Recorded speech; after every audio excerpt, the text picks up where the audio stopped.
नेमकं काय करता येऊ शकेल असं वाटतं तुम्हाला या सगळ्या परिस्थितीला? कशाबद्दल म्हणता आपण? मी सगळ्याच गोष्टींबद्दल, तुम्ही आता अंतरवाली सराटीचा हा, उल्लेख केला. बोला, मग ते सांगा ना. हा, मग त्या अनुषंगानेच मी तुम्हाला म्हणतोय की ज्या पद्धतीचा तणाव निर्माण झाला, तुम्ही उल्लेख त्याचा केला, आता नेमकं काय करता येऊ शकतं असं वाटतं?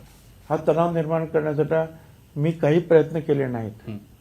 त्याच्यावर 2-3 महिने ते महाशय मला वाटेल तसे बोलत होते. मला माहितीच नाही कोण आहे म्हटले. जाऊ दे म्हटलं, काय त्यात लक्ष दिलं नाही.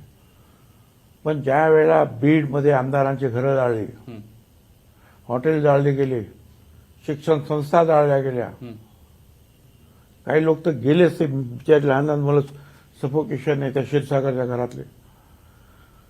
त्यावेळेला छगन भुजबळ तिथे धावला. का? जणू काही सरकारच नाही, पोलिसच नाही. आणि ते बघून मी म्हटलं नाही, आता मला लढायला उभं राहिलं पाहिजे. तारीख ठरवली. मी 17 ऑक्टोबर, 16 तारखेला मी राजीनामा दिला. कारण मला सरकारच्या विरुद्ध बोलावंच लागेल आता. अशा परिस्थितीत मी राजीनामा दिला आणि गेलो. वाटेत फोन आले की तुम्ही बोलू नका, राजीनाम्याचं बाकी काय बोलायचं तर बोला. मग 2 लाखाच्या 3 लाखाच्या मिटिंग झाल्या आमच्या सगळीकडे. आणि सगळं जे आहे ओबीसी, त्याला दलित, अमुक सगळेच एकवटले. आमचं म्हणणं काय, तुम्ही घ्या, मी कुठे विरोध करतो. ज्या ज्यावेळेला मराठा समाजाला आरक्षण द्यायचा मुद्दा आला त्यावेळेला पहिला हात मी वरती केला, द्या. पण तुम्ही अगोदरच आमच्या इथे जे आहे, आम्हाला 54% लोकांमध्ये आम्हाला अर्जच मिळालेला आहे.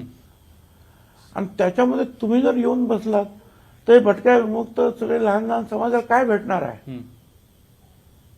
छगन भुजबळ आरक्षण स्वतःसाठी नकोच आहे. तो आरक्षणामध्ये मोठा झाला नाही आहे.